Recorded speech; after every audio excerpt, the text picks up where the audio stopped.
juga ada link YouTube-nya, nanti bisa di situ gitu terkait menyaksikan acara webinar ini. Gitu mungkin kita tunggu dulu teman-teman yang lain untuk masuk.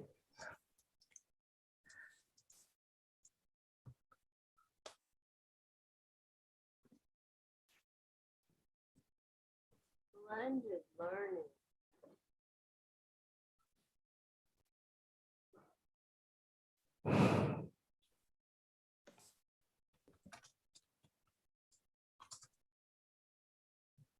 Sing rada apa rada kecewa mau backgroundnya ndak terpasang kudune iso pasang background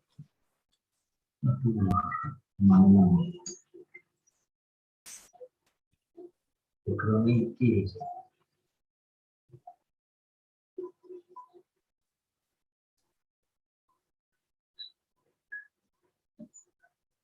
kiran pasangan background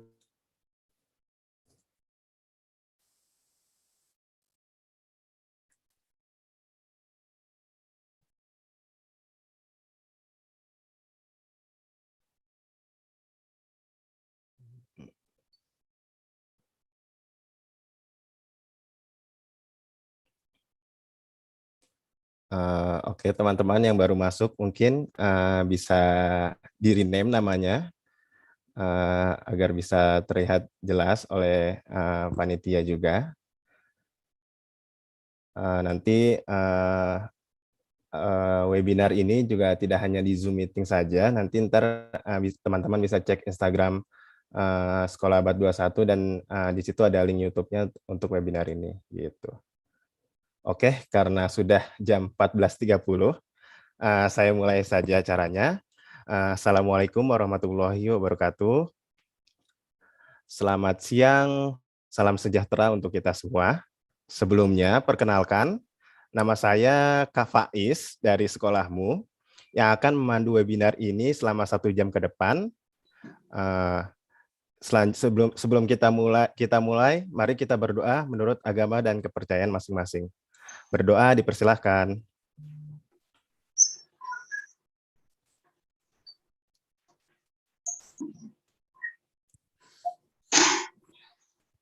Berdoa kita cukupkan.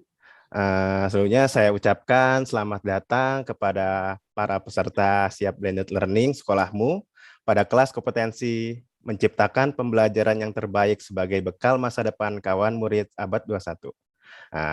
Sebelumnya tadi kan saya akan memperkenalkan dulu terkait sekolahmu. Sekolahmu adalah platform teknologi pendidikan dengan sistem blended learning pertama di Indonesia dengan misi mengembangkan kompetensi masa depan melalui pemerataan pendidikan berkualitas yang terpersonalisasi, terintegrasi digital, dan berkolaborasi dengan seluruh pemangku kepentingan. Jadi Sekolah Abad 21 ini hadir sebagai solusi bagi sekolah atau madrasah penggerak pembelajaran abad 21 untuk mewujudkan kompetensi masa depan dengan pembelajaran yang terpersonalisasi, terintegrasi digital, dan merdeka berkolaborasi. Jadi campaign Siap Blended Learning ini bertujuan untuk memperkenalkan lebih dekat apa itu blended learning, dan juga menyebarluaskan semangat praktik baik yang sudah dilakukan oleh lembaga dan sekolah maupun madrasah di Indonesia dalam pembelajarannya. Webinar ini juga merupakan launching dari jejaring Sekolah Abad 21 sebagai wadah bagi sekolah untuk siap menjadi sekolah favorit bagi orang tua dan murid masa depan. Selanjutnya, kami berterima kasih juga kepada sekolah yang sudah turut berpartisipasi dalam memberikan praktik baiknya dan akan dipresentasikan pada kelas-kelas webinar yang akan dilaksanakan selama 4 hari, mulai dari hari kemarin, hari Rabu tanggal 28 Juli 2021, sampai dengan hari Sabtu besok, tanggal 31 Juli 2021. Jadi diharapkan kepada peserta mengikuti rangkaian acara webinar ini sampai selesai, karena akan ada hadiah bagi peserta yang beruntung dengan memberikan insight di Instagram selama webinar berlangsung. Pemenang akan diumumkan di akhir rangkaian webinarnya, gitu. Terus boleh di next mungkin gimana cara dapat door prize-nya. Nah, ini dia gimana cara dapat door prize-nya. Jadi nanti silahkan teman-teman follow akun Sekolah Abad 2 Sekolah Abad 21. Selanjutnya posting foto atau video di Instastory-nya, story-nya di tag ke Sekolah Abad 21. Terus pastikan Instagram teman-teman nggak di private ya. Dan selanjutnya bisa langsung tag 3 temannya untuk ikutan dan follow Sekolah Abad 21. Nanti ntar akan diumumkan di penutupan webinar Siap Blended Learning. Gitu. Selanjutnya, karena ini pembicara kita sudah hadir, saya ucapkan juga selamat datang kepada Bapak Nur Hidayat, Ibu Maria, Ibu Francisca, dan Ibu Laksmi yang akan menjadi pemateri pada siang hari ini. Agenda webinar pada siang ini yaitu pemaparan oleh keempat narasumber. Selanjutnya nanti akan ada sesi tanya jawab. Dan apabila nanti peserta ada pertanyaan terkait webinarnya bisa ditanyakan melalui kolom chat atau melalui komen di YouTube gitu. Oke, untuk selanjutnya saya akan membacakan profil pemateri kita pada siang hari ini. Pemateri pertama nanti yang akan sharing terkait praktik baiknya yaitu ada Pak Nur Hidayat yang berasal dari SD Santo Thomas di Kabupaten Cirebon, Jawa Barat. Bapak Nur Hidayat ini merupakan si kurikulum dan OPSSD Santo Thomas yang sudah mempunyai pengalaman mengajar dari tahun 2001. Luar biasa emang. Selanjutnya di pemateri kedua yaitu Ibu Maria yang berasal dari SD Ignatius Slamet Riyadi Gatsu di Kiara Condong, Bandung, Jawa Barat. Nah, Ibu Maria juga merupakan guru dari SD Ignatius Slamet Riyadi yang sudah mengajar dari tahun 2006. Nah, pemateri ketiga, ini ada Ibu Francisca yang berasal dari SD Nusa Putra di Semarang. Nah, Ibu Francisca ini memiliki pengalaman mengajar kelas 1 sampai kelas 5 SD, pelajaran bahasa Jawa, serta menjadi pembina pramuka putri di SD Nusa Putra. Tentunya beliau sudah memiliki pengalaman juga dari tahun 1985. Wah, ini sudah cukup lama pengalaman mengajarnya. Selanjutnya yang terakhir, ini ada Ibu Laksmi yang berasal dari Sekolah Murid Merdeka. Ibu Laksmi ini merupakan kepala sekolah dari Sekolah Murid Merdeka yang sebenarnya juga memiliki pengalaman mengajar sejak tahun 2012. Gitu. Langsung saja, untuk mempersingkat waktu, saya berikan kepada narasumber pertama kita, Bapak Nur Hidayat dari SD Santo Thomas.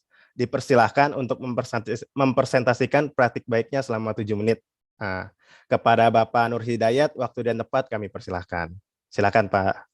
Oke, terima kasih. Assalamualaikum warahmatullahi wabarakatuh. Saya dari SD Santo Thomas ini akan memaparkan atau menjelaskan blended learning tentang kolaborasi gitu ya. Kemarin kita PAT-nya menggunakan pameran karya presentasi gitu. Next. Nah, kami di sini sekolah punya cita-cita yaitu kompetensi masa depan yang dicita-citakan oleh sekolah kami adalah agar anak-anak dapat menjawab tantangan masa depan. Jadi masa depan yang akan kita anak-anak yang anak didik kita yang nanti itu seperti apa gitu. Karena semakin teknologi semakin canggih gitu istilahnya. Oke, next. Nah, ini hasil dari praktik baik dengan siswa-siswa kami. Kami dalam mengadakan pelaksanaan PAT ini, yang terakhir itu ada evaluasinya gitu. Ini adalah hasil dari ungkapan siswa tersebut. Yaitu dari pameran karya itu, pertama itu meningkatkan kreativitas siswa. Ya, kemudian meningkatkan kemampuan berpikir siswa dibandingkan dengan mengerjakan soal-soal yang jawabannya biasa diambil dari internet. Biasanya kan gitu. Ya, biasanya kalau tahun kemarin itu kan dengan ujiannya tuh pakai Google Formulir dan sebagainya. Tapi dengan kolaborasi ini siswa lebih banyak pengalaman dan lebih kreatif, gitu, inovatif. Nah, kemudian yang ketiga menjadi sebuah pengalaman yang sangat berharga bagi siswa untuk kedepannya. Jadi ya kalau beda dengan mengerjakan soal, pengalamannya cuman dalam tidak seperti yang dia pandai bicara, pandai mengungkapkan pendapat dan sebagainya. Kemudian bisa menyalurkan hobi dan bermanfaat bagi diri sendiri dan orang lain karena dia menciptakan produk gitu. Ya. Dia merasa bangga menciptakan produk dan dia merasa bermanfaat bermanfaat bagi dirinya dan orang lain seperti itu. Ini yang diharapkan ya kan dulu ada dari pemerintah kan harus AKM gitu ya. Jadi kan belajar seperti ini sekarang sih. Enggak seperti zaman dulu gitu istilahnya. Oke, berikutnya untuk kenang-kenangan. Nah, pada saat kelas 4 kebetulan saya di kelas 4 gitu ya. Akan menaruh proyek tersebut dipajang di rumah gitu. Selain dia mempunyai pengalaman yang baik, berkomunikasi dan kreatif, dia juga mempunyai kenang-kenangan hasil karya produknya gitu. Itu. Kemudian next. Nah ini saya akan menjelaskan proses PAT atau pelaksanaan akhir tahun ini. Kita sekolah kami ini menggunakannya proyek gitu. Proyek membuat produk, dia dipresentasikan dan kolaborasi semua mata pelajaran. Kebetulan di kami di kelas 4 ini atau di kelas yang lain tuh ada 12 mata pelajaran tapi bisa jadi satu produk gitu istilahnya. Next. Nah, persiapannya itu pertama itu kita mengadakan pertemuan orang tua dulu bahwa PAT tahun kemarin, pelaksanaan tahun kemarin sih ya. PAT itu sekarang tidak melaksanakannya dengan mengerjakan soal-soal gitu istilahnya. Jadi jelaskan dulu ke orang tua. Nah, kemudian dalam isi penjelasan itu proyek itu dibuatnya tuh sebelum PAT itu sebulan. Ya, sebulan pembuatannya. Tuh. Kemudian setelah itu guru-guru yang lain juga membuat midmat. Ya, nanti seperti apa midmatnya, kemudian pembuatan kisi-kisi, pembuatan rubik penilaian, pembagian kelompok untuk presentasi hasil karya siswa itu. Maksudnya kan biasanya kalau PAT itu hari Senin PPKN, matematika dan sebagainya. Tetapi kalau untuk dinner ini dikelompokkan hari Senin siswa berapa orang, 5 orang sebagainya, ada penjelasannya. Kemudian nah itu tadi refleksi hasil karya siswa itu kita setelah pelaksanaan direfleksi. Oh, dia merasa senang ternyata, lebih kreatif gitu istilahnya ya. Itu yang diharapkan PDR atau PJJ ya, seperti ini sekarang sih gitu. Next. Nah, ini midmapnya. Ini ada agama, PPKN, bahasa Inggris sampai TIK dan komputer. Di sini juga dicantumkan tujuannya dan diharapkan ada nilai sikapnya, nilai pengetahuannya juga. Jadi komplit gitu istilahnya. Tidak seperti mengerjakan soal-soal seperti biasa. Seperti itu. Itu midmapnya yang disiapkan oleh guru masing-masing. Berikutnya, next. Nah, ini kisi-kisinya juga dibuat dari semua mata pelajaran. Kami kumpul guru-guru yang ada yang dari guru bahasa Inggris, ada Cirebon, bahasa Sunda, yang tematik, kita kumpul, disatukan mencari KIKD-nya yang akan disampaikan, yang akan dilaksanakan oleh siswa dalam PAT itu. Ya, ini tidak semata-mata tiba-tiba PAT dan sebagainya. Jadi kita kumpul dengan guru-guru itu. Bagaimana menyusun kisi-kisinya seperti apa. Nah, terbuatlah seperti ini. Next. Nah, setelah kisi-kisi, harus kita membuat rubik juga untuk penilaiannya. Ya, tidak asal-asal menilai begitu maksudnya. ya kan? Nah, ini kisi-kisinya ada bahasa Inggris, bahasa Indonesia, semua mata pelajaran semuanya mempunyai nilai masing-masing, karena tetap saja walaupun tetap aja menilai karena di rapot itu kan ada nilai per mata pelajaran.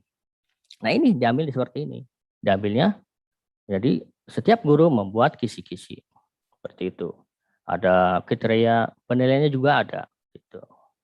Jadi benar-benar disiapkan, benar-benar matang gitu dalam istilah nanti anak tuh terbentuk atau dalam penyampaian materi atau yang dia pernah belajar materi apa, dia bisa mengungkapkan dengan baik gitu.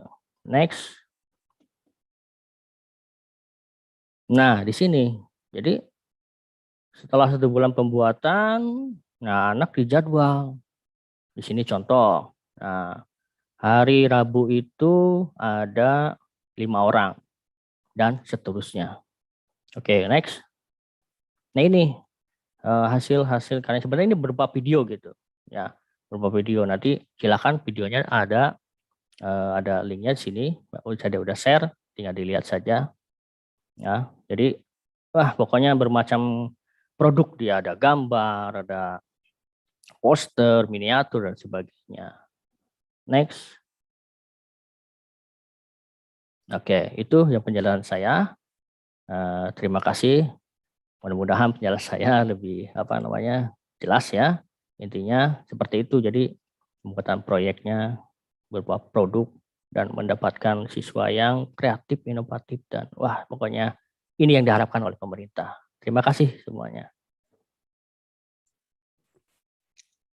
Oke, terima kasih banyak kepada Bapak Nur Hidayat yang sudah memberikan penjelasan mengenai praktik baik di sekolahnya. Selanjutnya kita langsung ke pemateri kedua, yaitu Ibu Maria yang berasal dari SD Ignatius Slamet Riyadi Gatsu, Kiara Condong, Bandung.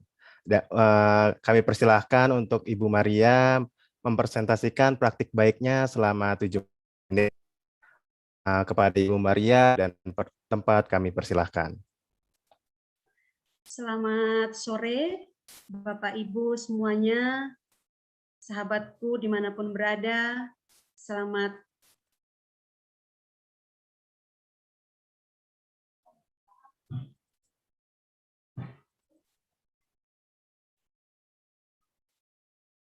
perkenalkan diri.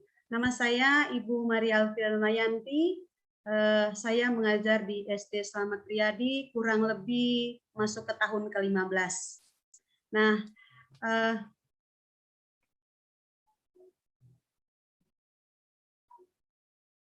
pada sore hari ini saya akan berbagi pengalaman kami dalam membimbing, mendidik, dan memberikan pelayanan kepada anak-anak yang dipercayakan kepada kami, khususnya di SD Ignatius Slamet Riyadi.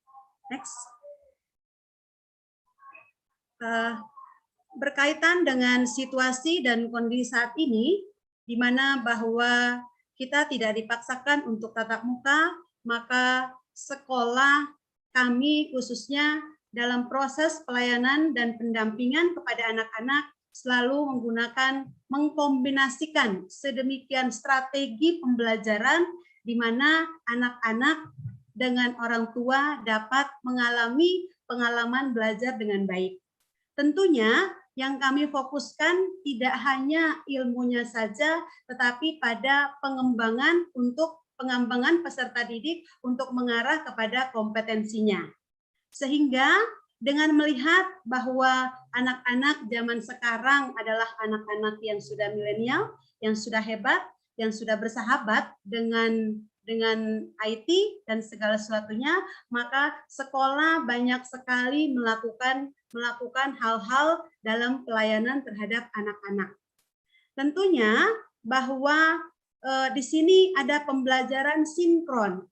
Di sini bahwa pelayanan kami juga mungkin sama dengan teman-teman se-Indonesia, bahwa kami melakukan melalui Google Meet ataupun melalui Zoom. Namun dalam hal lain juga anak-anak dilatih untuk kemandiriannya. Maka dalam pengembangan itu tentunya dalam pelayanan kami selalu berusaha semaksimal mungkin untuk berkolaborasi. Karena menurut kami semua, teman-teman kami yang ada di tim SD Slamet Riyadi, bahwa kolaborasi itulah adalah mungkin satu cara yang saat ini kami tempuh untuk membantu peserta didik dan orang tua dalam menimba ilmu dan pengetahuan. Sehingga tanpa adanya orang tua, pelibatan orang tua, maka pendidikan kita pun tidak akan berjalan. Karena apa? Karena saat ini tugas kita juga diambil alih juga oleh orang tua.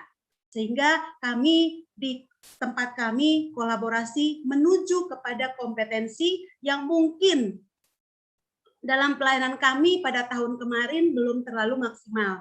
Tapi bahwa harapannya untuk tahun-tahun ini kami sudah berupaya dengan tim sekolah, semuanya harus mengambil langkah yang tepat, sehingga dalam pelayanan kami juga kami sudah mulai mengubah proses pembelajaran kami dengan strategi-strategi yang mungkin lebih menarik sesuai dengan kebutuhan peserta didik.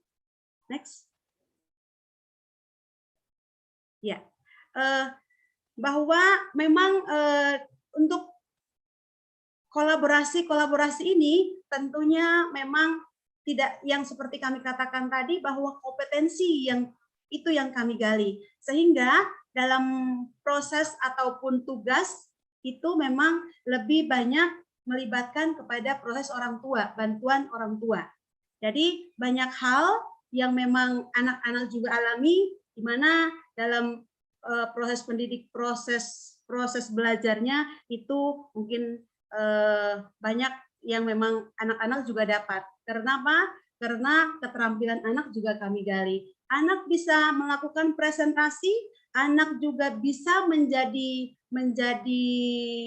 sumber belajar karena mereka bisa berbagi, mereka juga bisa presentasi dari hasil belajar yang mereka lakukan. Dan yang kami rasakan bahwa memang anak-anak itu untuk guru itu saat ini sudah mulai terasa bahwa guru menjadi fasilitator. Mengapa? Karena kita sudah mulai menggali keterampilan anaknya. Jadi pada saat proses pembelajaran berlangsung, keterampilan utama yang kami gali. Sehingga kecakapan anak terhadap pembelajaran itu dapat lebih dirasakan oleh peserta didik. Next. Ya, ini adalah hasil dari kolaborasi kami, bahwa dalam kegiatan-kegiatan seperti ini, anak-anak sudah melakukan ini, lalu mereka karena berkolaborasi, maka mereka akan banyak melibatkan pengetahuan bidang studi lainnya. Mereka harus membuat laporan, kemudian mereka bisa mempresentasikan, dan tidak lain dari itu, dari semua kegiatan itu, kita semua wajib melakukan refleksi.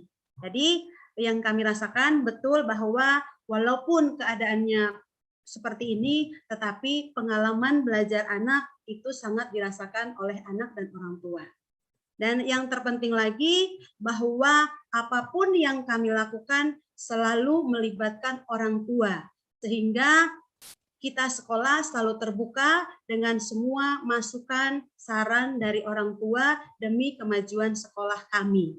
Itu yang dapat kami lakukan untuk kami bagikan kepada teman-teman. Next. Nah, ya.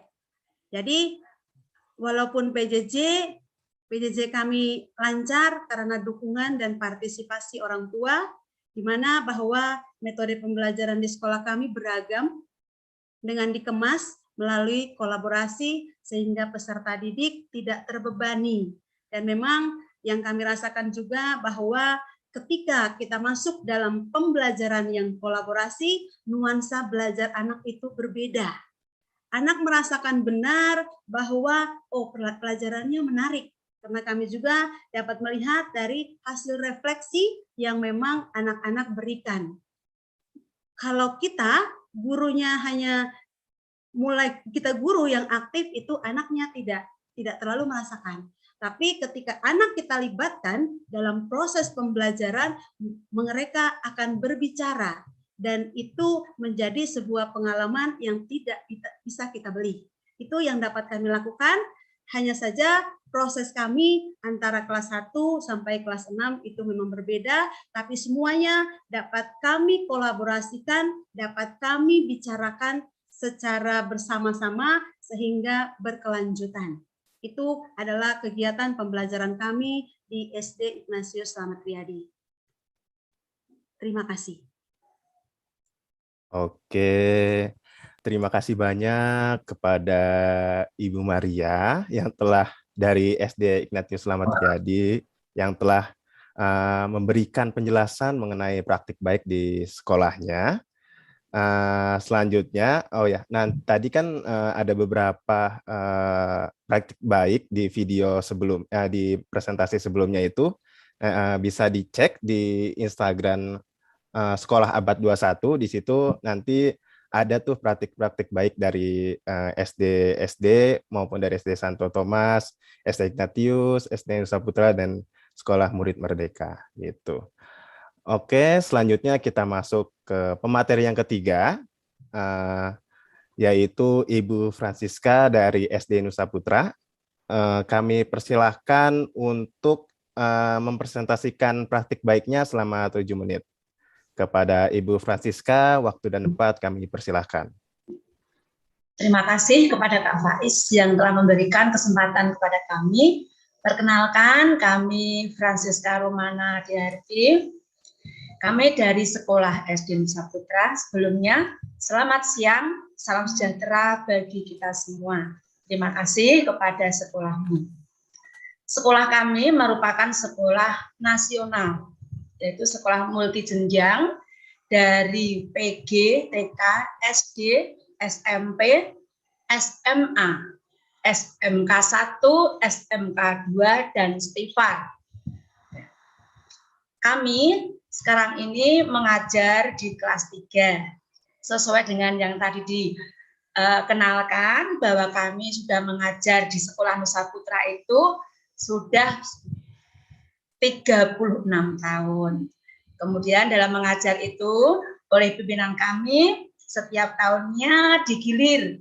Pernah mengajar kelas 1, kelas 2, 3, 4, dan 5. Hanya kelas 1 yang kelas 6 belum diberi kesempatan. Nah, sekolah kami merupakan sekolah yang akan mengantarkan anak-anak menuju ke masa depan abad 21 dengan mengangkat 4 pilar, yaitu adanya bahasa Mandarin, bahasa Inggris, TIK, dan kewirausahaan. Next. Demi menjaga keamanan kesehatan siswa-siswi, Sekolah Dasar Nusa Putra menerapkan pembelajaran learning. Guru melaksanakan kegiatan pembelajaran lewat Zoom meeting, yaitu dalam pemberian tugas sehari-hari kita menggunakan Google Classroom. Nah, dalam Google Classroom itu setiap harinya ada 3 bagian. Yang pertama, bagian untuk absensi murid. Kita sapa-sapa murid setiap hari, bagaimana kabarnya, kemudian menyinggung sedikit materi yang akan disampaikan.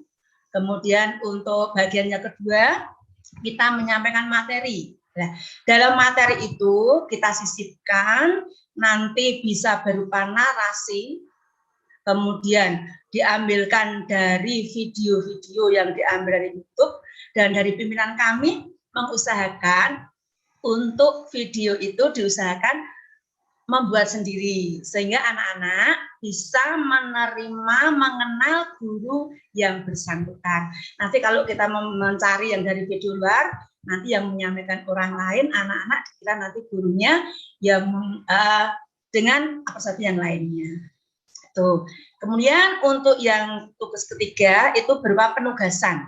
Nah, penugasan itu nanti bisa berupa bentuk produk atau bentuk secara lisan atau maupun bentuk penilaian tertulis. Tuh. Kemudian itu semua nanti bisa terlaksana dengan baik dengan adanya kerjasama dengan orang tua. Karena di zaman sekarang ini di kelas 1, 2, dan 3 kebanyakan HP itu kan dibawa orang tua kerja.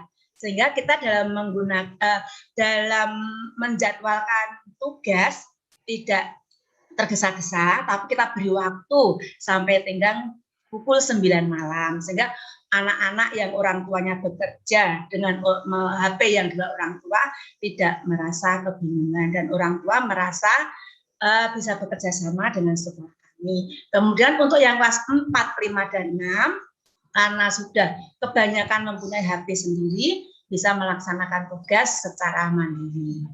Next. Ini kemudian supaya nanti pembelajaran itu bisa terlaksana dengan baik, maka kita sering menggunakan Zoom. Ya, Zoom dilaksanakan dengan cara anak-anak nanti juga akan disapa oleh Bapak Ibu guru. Kemudian dalam menyapa itu nanti kita juga ada tugas penugasan di akhir Zoom yang dilaksanakan. Nah, dalam melaksanakan Zoom tadi, anak-anak diusahakan untuk memperhatikan karena di Zoom akhir itu juga ada tugas secara mandiri. Anak-anak yang bisa menjawab pertanyaan, yang aktif dalam melaksanakan Zoom, nanti bisa mendapat nilai positif berikutnya.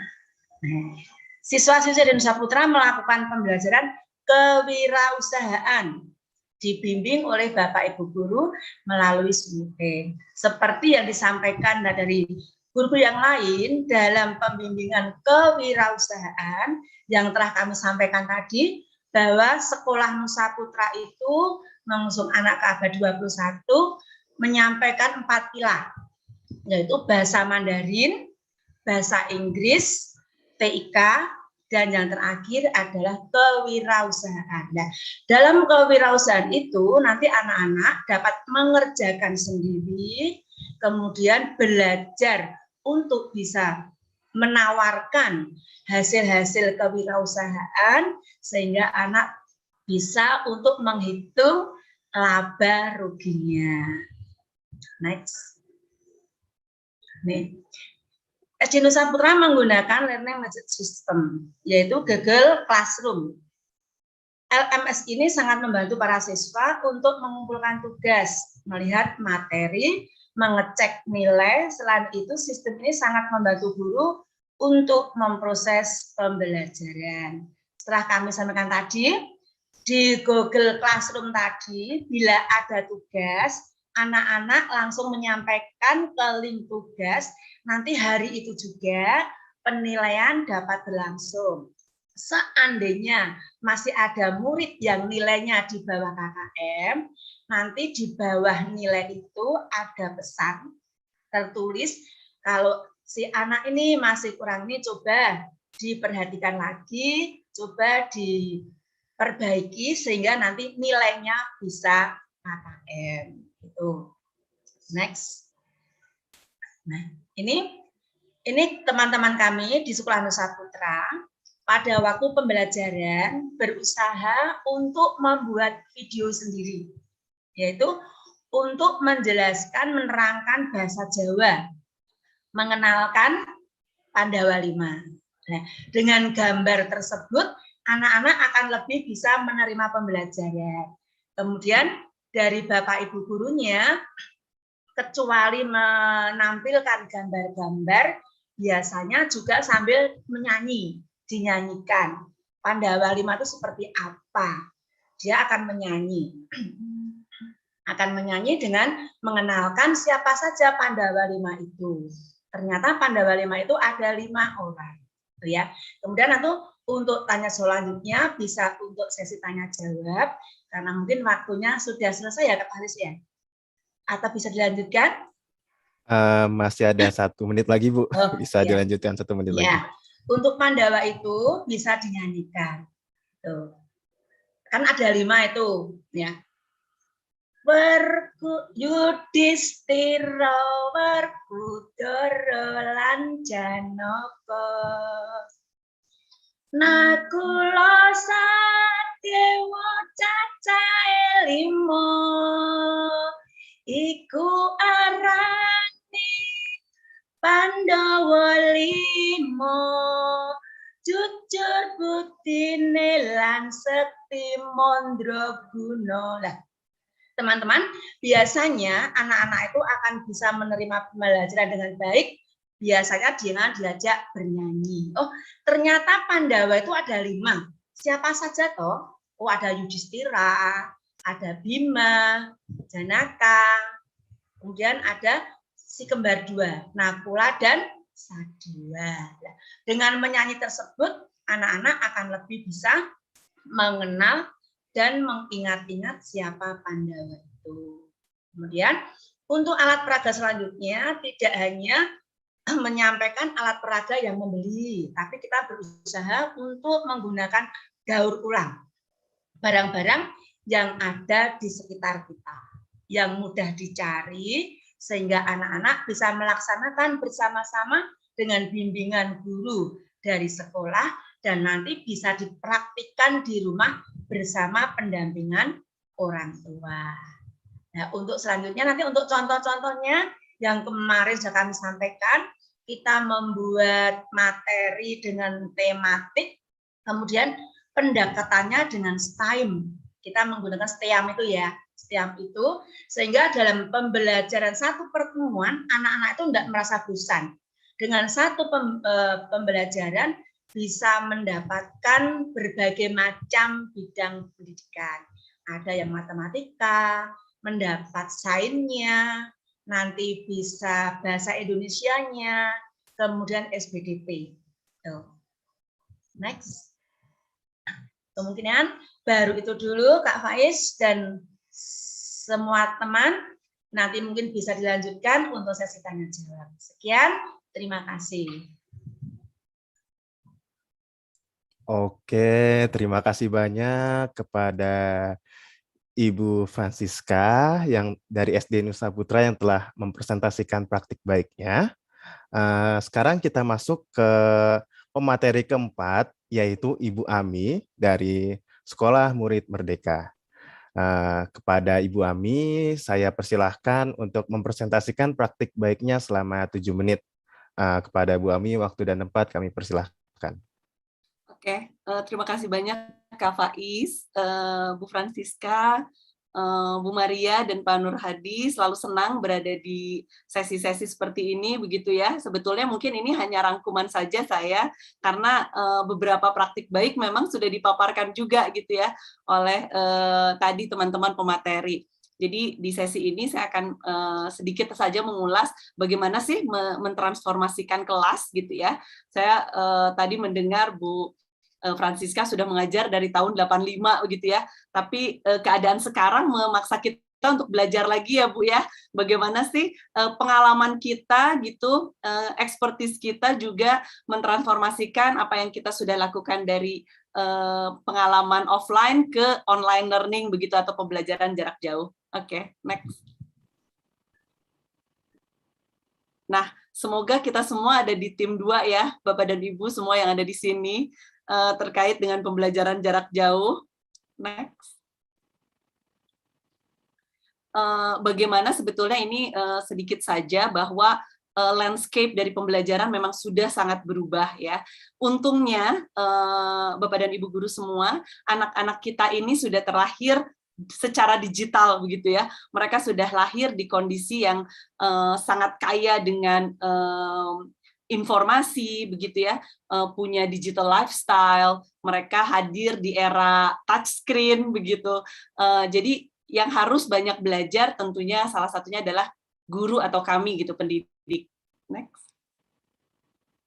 Nah, ini adalah tugas kita semua, Bapak dan Ibu guru, rekan-rekan semua, bagaimana waktu yang kita punya, entah itu 1 jam, 45 menit, ya, jam pelajaran, biasanya kita merasa kita terbatasi begitu dengan JP atau jam pelajaran gitu ya. Bagaimana kita membuat jam pelajaran yang kita miliki menjadi the best classroom experience, menjadi saat-saat terbaik sebetulnya anak-anak belajar. Ini bisa diawali dengan memberikan kepada siswa strategi-strategi kemerdekaan belajar. Jadi kalau kita berharap murid-murid kita punya strategi kemandirian dalam belajar, begitu ya, tentu saja itu tidak serta-merta, Bapak dan Ibu guru ya. Jadi kita harus ajarkan strategi-strategi kemerdekaan belajar. Tidak bisa hanya serta-merta mereka diberikan tugas-tugas lalu berharap mereka bisa mengerjakan, membagi waktunya dengan baik. Ini adalah contoh murid kelas 2 di Sekolah Murid Merdeka yang menerapkan strategi kemerdekaan belajar atau self-regulated learning. Dimulai dengan berefleksi di awal belajar. Jadi kalau kita lihat nih ada murid kami yang sudah cukup reflektif ya, berkata, aku suka menunda pekerjaan gitu. Ada juga yang bilang akhirnya aku ketinggalan pelajaran. Nah, strategi-strategi reflektif ini mendorong atau membantu mereka akhirnya menentukan tujuan dalam pembelajarannya. Jadi anak-anak memang semenjak dini itu didorong untuk mempunyai atau membuat goal setting sendiri gitu ya. Di awal pembelajaran tidak ada kata lebih belum siap gitu. Sebetulnya ini seperti yang kita lihat ya, ini di SD awal pun kita sudah paparkan strategi-strategi kemerdekaan belajar, sehingga ketika pembelajaran jarak jauh yang sangat menuntut kemerdekaan dan kemandirian siswa, anak-anak sudah siap. Next. Nah, bagaimana kita menyiapkan sebagai pendidik the best learning experience, pengalaman belajar terbaik gitu ya. Ini ada di kelas 1, kita selalu mengajak anak-anak merasa tidak belajar gitu ya, tapi mengajak mereka aktif dalam pembelajaran. Kita menyambut mereka dengan selamat datang penjelajah dunia begitu ya. Tentunya dengan disambut seperti itu, anak-anak akan punya kepemilikan terhadap perjalanan pembelajaran mereka, dan motivasi tidak perlu lagi dari luar, tapi mereka sudah menumbuhkan motivasi dalam diri mereka. Next. Nah, ini contohnya ada Pak Riza, kelas olahraga gitu ya. Mungkin di beberapa sekolah mungkin ada kesulitan bagaimana memberikan pelajaran olahraga yang sangat interaktif ya. Di SMM, pelajaran olahraga ini menjadi salah satu pelajaran yang sangat dinantikan oleh murid-murid dari PAUD sampai jenjang atas begitu ya. Kadang satu kelas itu bisa hadir 300 siswa dan semuanya sangat sangat engage gitu ya, atau sangat terlibat dalam pembelajarannya. Next. Nah, ini tadi juga udah dipaparkan oleh beberapa rekan guru ya, bagaimana guru sekarang memang sebagai konten kreator, membuat sendiri tadi videonya, membuat slide-nya, membuat cerita begitu ya, membuat alat bahan yang dibutuhkan ketika pembelajaran berlangsung. Dan memang ini adalah real. Ini yang kita hadapi sekarang, guru-guru memang sebagai pembuat konten, begitu ya, konten-konten digital. Next. Nah, ini juga tadi ada mind map juga disampaikan oleh Pak Nur Hadi ya. Bagaimana guru-guru itu juga sebagai pembuat desainer pembelajaran. Kalau kita suka menonton sinetron atau drama Korea begitu ya, kita merasa terbawa begitu dalam rangkaian yang menarik, menyenangkan, seru. Nah, guru juga begitu, merancang pembelajaran dari awal hingga akhir. Jangan lupa ada kejutan-kejutan di tengahnya, begitu ya, ada plot twist yang disiapkan sehingga anak-anak menikmati sekali perjalanan pembelajaran mereka. Nah, ini ada kelas detektif kata. Sebetulnya ini kelas literasi seperti semua kelas yang lain yang ada di sekolah lain begitu ya. Tapi dengan mengemasnya menjadi kelas detektif kata, tentunya anak-anak menjadi sangat-sangat tertarik. Next. Nah, kita juga menggunakan toolkit atau playkit atau learning kit yang dikirimkan atau bahan ajar non-digital yang dikirimkan ke rumah begitu ya, sehingga anak-anak bisa mengintegrasikan pembelajaran jarak jauh dengan bahan-bahan ajar yang dikirimkan. Oke, mungkin ini yang terakhir. Nah, yang paling penting lagi adalah amazing assessment atau assessment akhir yang sangat-sangat seru begitu ya. Tadi juga sudah dipaparkan sedikit oleh Pak Nur Hadi bagaimana pada akhirnya anak-anak bisa memilih proyek sendiri yang disusun begitu ya. Ada juga beberapa anak memilih menghasilkan karya karena kita ingin memang tujuan akhir dari pembelajaran adalah memberdayakan. Mereka mampu melakukan apa yang mereka raih gitu ya, ilmu-ilmunya, dan akhirnya diberikan ke dalam sebuah karya. Ini contoh 2 saja yang dibuat oleh murid SMM, bagaimana mereka salah satunya membuat karya musik begitu ya dalam asesmen akhir di pembelajarannya. Oke.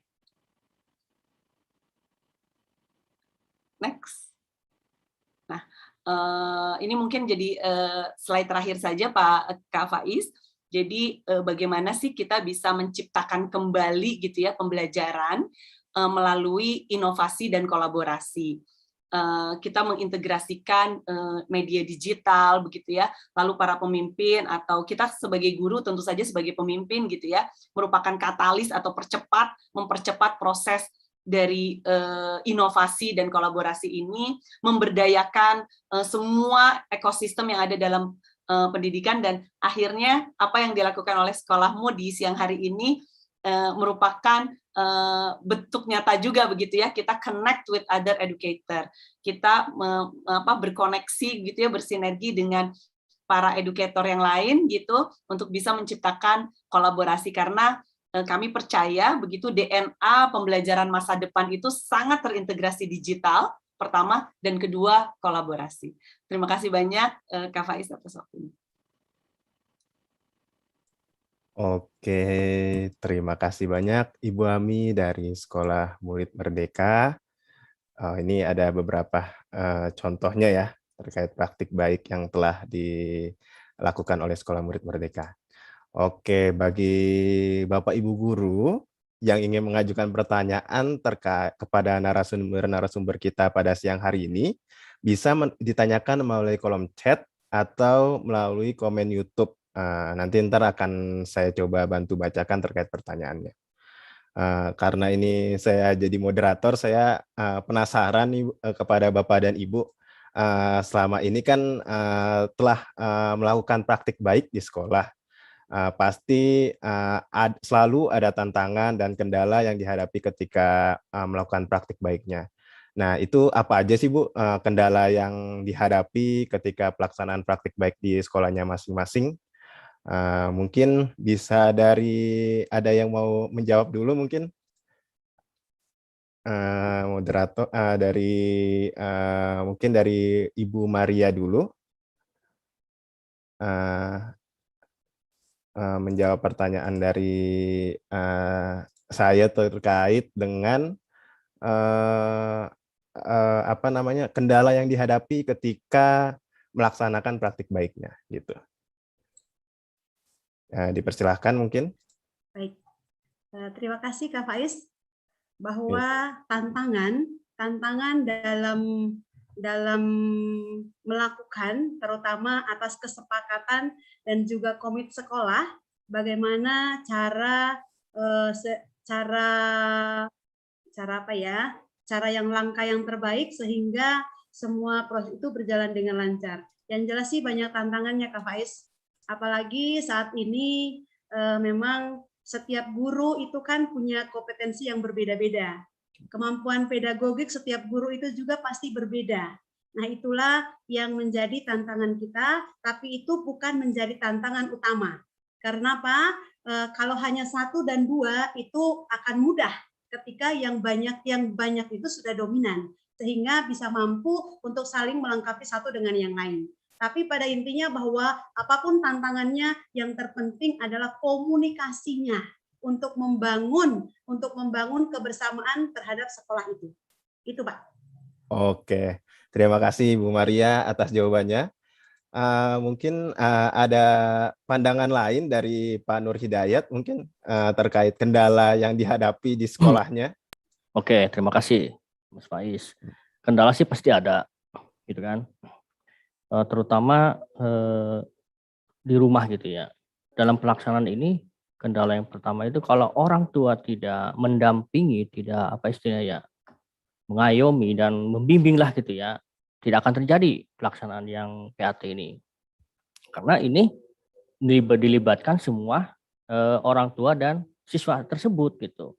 Mereka berpikir bagaimana membuat karya dengan kisi-kisi yang semua mata pelajaran gitu. Kadang-kadang kan nanya dulu. Dan selama itu saya juga membimbing gitu. Jadi kendalanya pendampingan orang tua kadang ya maklum sih ya, ada yang kerja gitu kan.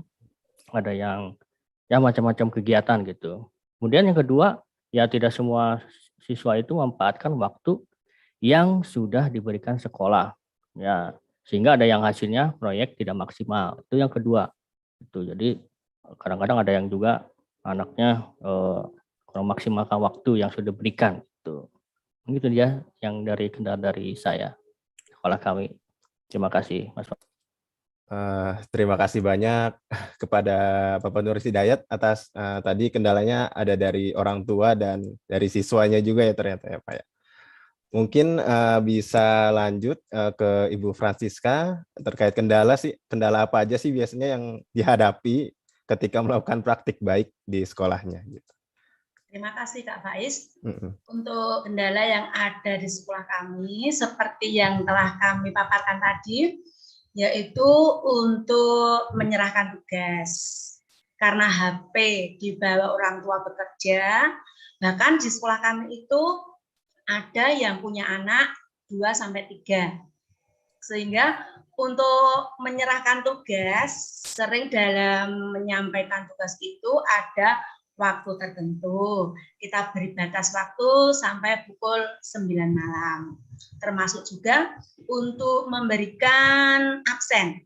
Karena kita dikejar juga oleh yayasan bahwa setiap hari juga harus melaporkan absensi, maka mau tidak mau kita punya strategi untuk tugasnya bisa nanti agak akhir, yang penting absennya dulu bisa masuk, kemudian bisa kita laporkan. Kemudian untuk berikutnya, sering anak-anak kalau ada tugas yang kira-kira agak dia tidak suka, itu akan menunda-nunda. Maka dalam Google Classroom itu kan sering ada nilai yang kosong. Sama anak nilainya belum ada lah. Itu nanti kita japri kepada orang tua. Walaupun kita punya WA group, tapi di WA itu kita tidak boleh menyampaikan di grup tersebut karena kita juga harus bertoleransi, beradaptasi kepada anak-anak. Jangan sampai orang tua yang belum menyampaikan tugas nanti tersinggung. Kemudian kendala berikutnya sering kalau ada tugas kebingungan untuk mencari bahannya. Maka kita berusaha ada kerjasama dengan orang tua dalam membuat aneka macam tugas itu mencari barang-barang bekas yang ada di sekitar. Seperti pembuatan alat peraga anak-anak dalam belajar. Sehingga orang tua tidak merasa kesulitan dan biasanya itu diberi tenggang waktu.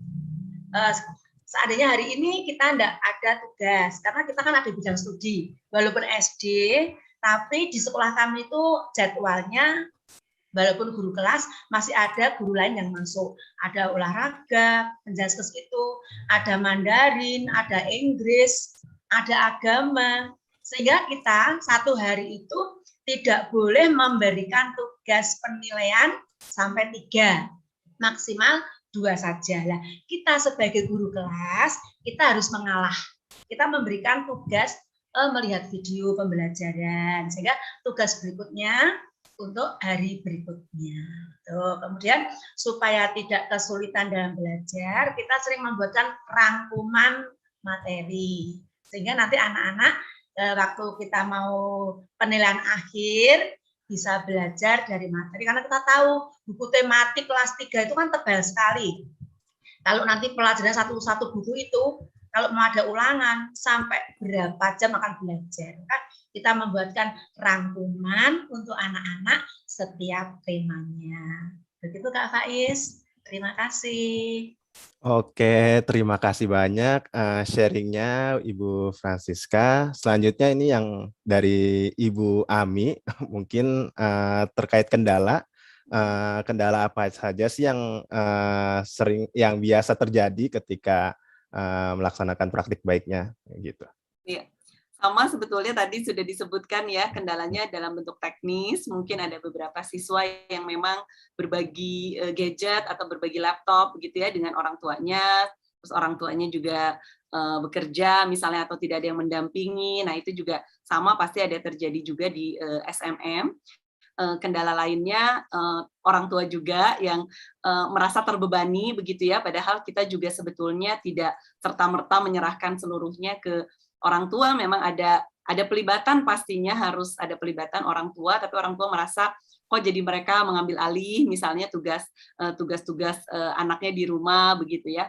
Nah, kendala lainnya ada juga yang muncul seperti manajemen emosi anak. Jadi di tahun kedua ini anak-anak sudah merasa cukup cukup stres lah beberapa di kelas atas begitu ya, yang mungkin biasanya bisa bertemu tatap muka langsung begitu, lalu sekarang tidak bisa, tugas-tugas menumpuk. Nah, itu juga kami identifikasi sebetulnya menjadi salah satu kendala yang sangat nyata gitu ya. Jadi kalau sekarang kita mulai aware dengan mental health issue gitu ya, isu-isu kesehatan mental begitu, dan itu memang terjadi juga di beberapa, tidak hanya di SMM pastinya ya, di SMA yang di luar sana juga banyak terjadi. Kuncinya adalah tetap satu, bagaimana semua yang terlibat di ekosistem pendidikan ini bisa menjalin kemitraan dengan baik gitu ya, siswa, orang tua, sekolah, komunitas yang ada di sekitar siswa, dan sampai akhirnya pemangku kebijakan. Oleh karena itu, kami juga mengedepankan program pendidikan keluarga. Jadi semua anak yang tergabung di SMM itu orang tuanya kami berikan juga program pendidikan keluarga. Begitu. Bagaimana mereka bisa juga menjadi support, perpanjangan tangan tentu saja ya, karena kita adalah orang tua di sekolah tentu saja, dan mereka memang juga punya tanggung jawab yang sama. Jadi program pendidikan keluarga tuh menjadi salah satu bentuk dukungan juga begitu yang sangat penting yang bisa dilakukan untuk bisa mengeliminir atau memanage resiko-resiko tadi, kendala-kendala yang terjadi tadi. Jadi ada program pembinaan keluarga seperti disiplin positif begitu ya, mencintai dengan lebih baik, bagaimana mendidik anak di era digital, seperti itu tuh memang sangat diperlukan untuk membantu sebetulnya antara kesinambungan program di sekolah dan program di rumah. Oke, terima kasih banyak Bu Ami atas jawabannya. Ini sepertinya banyak sekali pertanyaan di kolom chat. Karena waktunya terbatas, ini saya coba bacakan satu pertanyaan dari Ibu Futeri Maharani Suradi. Izin bertanya, apa langkah yang harus kita lakukan sebagai seorang guru ketika dalam penerapan pembelajaran blended learning ini ada kendala yang dihadapi oleh siswa, misalnya jaringan tidak stabil, orang tua yang belum melek teknologi, atau bahkan siswanya sendiri yang kurang motivasi dalam belajar dengan menggunakan blended learning, lebih senang kalau misalnya ketemu langsung gitu. Itu mungkin bisa dijawab dulu oleh Ibu Francisca mungkin terkait pertanyaannya. Ya. Terima kasih Kak Faiz. Ya. Itu persis seperti yang kita alami di sekolah kami. Walaupun kita di tengah kota, masih banyak juga orang tua yang merasa kesulitan. Itulah. Kita dari pimpinan itu ada program untuk home visit. Kita home visit, kemudian anak-anak yang belum menyerahkan tugas, itu Bapak Ibu Guru nanti home visit dengan memberikan tugas-tugas, kemudian kita tunggu sampai dia mendapatkan nilai, kemudian kalau ada orang tua yang kira-kira tidak bisa mengoperasikan gadgetnya, HP-nya, itu sering diundang ke sekolah, karena guru kami kan ada TIK itu dari komputer itu yang ahli ada banyak sekali, nanti orang tua yang kira-kira tidak bisa mengoperasikan itu akan diberitahu caranya mengoperasikannya. Kemudian termasuk anak-anak juga. Biasanya kalau orang tua yang sudah kelas 4, 5, 6 itu kan orang tuanya kerja. Dan nanti supaya tidak menimbulkan kesulitan, tidak hanya orang tua yang dipanggil, tapi anak yang bersangkutan yang diajak ke sekolah, sehingga diajari bagaimana cara mengoperasikan HP-nya tersebut. Gitu. Kemudian dalam home visit itu kita tidak langsung pergi ke rumah, tapi kita punya program. Karena banyak kelas, maka kita nanti lapor dulu hari apa, besok mau kemana, kemudian itu nanti juga untuk laporan dalam tindak lanjut kita dalam menangani anak-anak. Ternyata orang tua juga banyak responnya juga senang dengan didatangi seperti itu. Bahkan akhirnya banyak orang tua juga yang antre ya, berpesan nanti kapan bisa berkunjung sehingga materinya bisa disampaikan. Seperti kemarin yang akhir tahun adanya ujian itu juga gitu. Ada orang tua yang tidak bisa mengoperasikan budgetnya, kemudian sekolah juga melayani untuk mengeprint soal, orang tua mengambil, terus diberi waktu beberapa saat, nanti orang tua mengirimkan. Terus ada juga nanti karena tidak ada kendaraan, nanti tugas dari kepala sekolah atau guru mengantar soal ujian itu ke rumah yang bersangkutan, kemudian dia tunggu, setelah selesai nanti kita bawa ke sekolah. Sehingga kerjasama antara orang tua, guru, dan kepala sekolah, serta yayasan memang yang diutamakan ada komunikasi yang baik. Sehingga semuanya dapat berjalan dengan baik. Gitu Kak Faiz. Oke, terima kasih banyak atas penjelasannya. Sangat ini ya memberikan inspirasi buat kita terkait kendala siswa ya, kendala orang tua terkait persiapan blended learning gitu. Mungkin karena waktu dan waktunya sudah di penghujung acara, saya mohon maaf kepada pemateri-pemateri lain yang belum sempat menjawab pertanyaan yang tadi karena waktunya sudah habis. Mungkin dari ini kita cukupkan dulu. Saya berterima kasih sekali kepada para narasumber yang telah menyempatkan waktunya untuk hadir di webinar Siap Blended Learning ini. Semoga apa yang tadi telah di-sharing bisa menjadi contoh bagi sekolah untuk menuju sekolah masa depan nantinya. Dan semoga kepada seluruh Bapak Ibu, pemateri, dan Bapak Ibu yang sekarang menyaksikan mendapatkan kesehatan selalu. Gitu. Mungkin itu dulu, tapi untuk peserta jangan kemana-mana dulu karena ini ada sedikit informasi terkait Siap Blended Learning. Gitu. Mungkin bisa di slide sebelumnya dulu.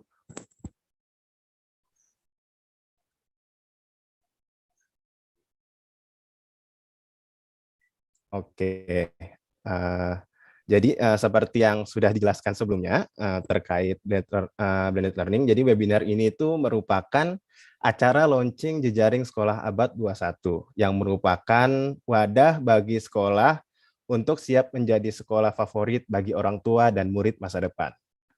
Jadi setiap sekolah yang bergabung dalam jejaring sekolah abad 21 ini akan didukung untuk mempersiapkan kualitas menghadapi perubahan perspektif sekolah favorit di masa depan, mulai dari akses publikasi, program belajar berkualitas, hingga jaringan berkolaborasi organisasi ternama, semua tersedia untuk sekolah di jaring sekolah abad 21. Terus boleh di next. Oke. Terkait tantangannya, kenapa sih lahir jejaring sekolah abad 21? Ini kita lihat di sini banyak sekali tantangan yang dihadapi. Kebanyakan orang tua itu yang tidak puas dengan pembelajaran sekolah, yang tidak memiliki informasi digital seperti yang tadi ditanyakan, terus pingin ada belajar yang adaptif dan inovatif, serta pengen sih orang tua juga dilibatkan dalam pendidikan anak. Selanjutnya, maka dari itu, untuk menjawab tantangan tersebut, jejaring sekolah abad 21 itu hadir untuk melakukan berbagai aktivitas ini, gitu. Jadi penerimaan, publikasi digital, yang variasi dan inovatif dan lain sebagainya, gitu. Untuk terus gimana sih cara mendaftarnya untuk bergabung di jejaring sekolah abad 21? Bisa melalui link ini, info.sekolahmu slash daftar sekolah abad 21. Bisa lihat di slide-nya juga terkait informasinya, terkait informasi daftarnya, atau bisa juga tanya-tanya dulu melalui narhubungnya, ini Ibu Wita dan Kak Fikbar, atau juga bisa tanya-tanya di @sekolahAbad21 di Instagram gitu. Jadi selanjutnya pengumuman untuk Bapak Ibu peserta, mungkin nanti di sini juga akan ada door prize yang tadi sudah dibicarakan juga. Jangan lupa untuk para peserta untuk memberikan insight menarik dalam acara webinar dengan Instastory dan tag ke Sekolah Abad 21. Dan pengumumannya akan dilakukan di sesi penutupan webinar. Jadi pastikan untuk Bapak Ibu untuk mengikuti rangkaian webinar sampai dengan tanggal 31 Juli 2021. Dan jangan lupa untuk mendaftarkan di link yang ada di link yang ada di kolom chat atau di bio Instagram Sekolah Abad 21. Dan ini untuk sesi selanjutnya nanti akan ada oke, ini untuk sesi selanjutnya nanti akan ada webinar lagi terkait dengan kelas cara mendorong kawan murid abad 21 jadi pembelajaran yang mandiri. Nanti di jam 4 nanti akan ada juga sharing-sharing juga gitu. Mungkin itu saja informasi yang bisa saya sampaikan terkait link absensi. Mungkin silakan untuk Bapak Ibu peserta yang sudah hadir bisa mengisi link absensi untuk nanti akan kita bagikan sertifikatnya gitu. Oke, karena kita sudah di penghujung acara, saya sebagai moderator dan MC saya memohon maaf kepada semuanya jika ada kesalahan kata dan perbuatan yang tidak disengaja maupun disengaja. Mungkin itu saya cukupkan. Assalamualaikum warahmatullahi wabarakatuh. Selamat sore semuanya. Waalaikumsalam warahmatullahi wabarakatuh. Oh ya, mungkin sebelum selesai kita foto dulu untuk dokumentasi. Mungkin bisa dibantu sama host, sama operatornya, Mas Irfan mungkin. Oke. 1, 2, 3. Oke. Mungkin bisa sekaligus foto bersama juga. Semua ya, foto bersama ya. Betul. Oke. Sebentar. Oke, Bapak Ibu. 1. Ini karena 7 slide, jadi 7 kali foto ya Bapak Ibu. Ya. 1, 2, 3.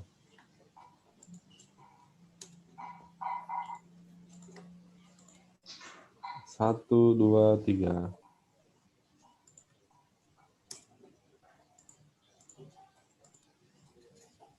1, 2, 3.